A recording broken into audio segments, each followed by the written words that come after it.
Good morning, everybody. It is Friday morning, and it is Good Friday, in fact. So here we are at the start of a long weekend, whatever that might mean for all of you now, and what I call our changed reality. I also want to point out, too, I've never figured out why they didn't call it Bad Friday. Because Good Friday doesn't really fit with that part of the story. But anyway, I just wanted to touch base with everyone because many of you, this might be the first time you really feel the impact of not being close physically or connected to your families.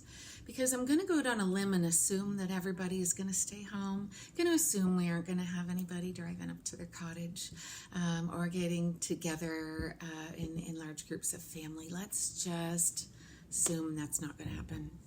So we're all going to be home kind of really actually reflecting, aren't we? Not going to be distracted by who's bringing the strawberry pie, are we? We're going to be thinking a little more deeply on things. So I just think it's hilarious, all year long. Most of you know I'm a psychic medium. Interaction with higher vibrational frequencies is a regular daily occurrence, and it is for a lot of you too. And I think it's funny how there's people that really, think with my work I'm just surfing the dark side. Or a few of them think I am pretty much the Dark Lord. So we have this kind of paradigm that exists around this, that it's occultism, that it's satanic and all that cute stuff. What I'm here to say is that I love Easter because for about 4 days, everybody's a little bit more okay with me on that. It's like, yeah, sure, Ascension. Oh, yeah, people rise from the dead. Let's get together and have dinner. Let's buy some chocolate.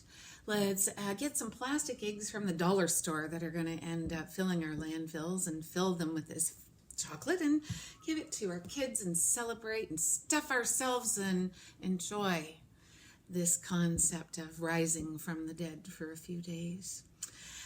So I'm just going to say it's Easter all year round for me, just like Halloween. Halloween all year round. And now that we can't do that and we can't distract and we're not out gathering and just talking about those external things, think about if it does actually mean anything to you. Or think about customs. Think about these traditions and beliefs, and does the landfill need a few more plastic eggs? What is that? So let's give those things some thought and know that on Tuesday I'm going to be still over here talking to the dead people. So that's just how that is going to go. Welcome to just normal life, and that's there for all of us. It's not just a special gift for a few people, that lived a couple millennia ago. So, on to that, I just wanted to say that with this might be the first weekend that a lot of you are really experiencing some first real palpable, tangible sadness or actually missing of family members. Because up until now, maybe for a lot of some of you have experienced missing birthdays and things as such. But these are the big ones. These are the ones where this is what we would be doing every year, and this is what we are now not doing. So a couple of spiritual kind of tips on dealing with that, because first of all, if we get overrun by those emotions, that's going to be the little voice in the head that says, no, it's okay. We'll just do this, or we'll just do that. No, it's not okay. Stay home. But handle these in a couple of ways.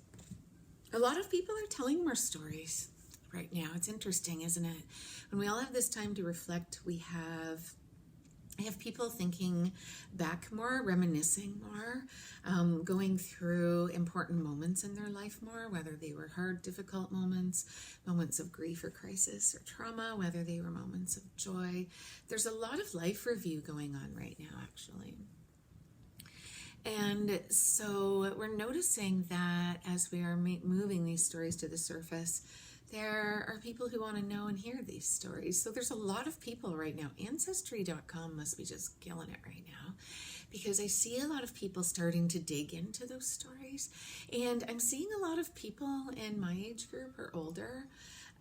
So 30s and up, who are writing down their stories, who are starting to kind of organize their own stories and put that stuff together, and also gathering together of ancestry and going through pictures, sorting things out. And a few people have said to me that that's been very cathartic and quite therapeutic for them. So that seems to be something that going within kind of a feeling that we've been having. That's one way that people are doing it. The other one isn't a tip, and it's not revolutionary and nothing you haven't heard. But embrace the growth that comes with this, even if that just means learning how to set up a Zoom account. Do it. Work with these things if you can.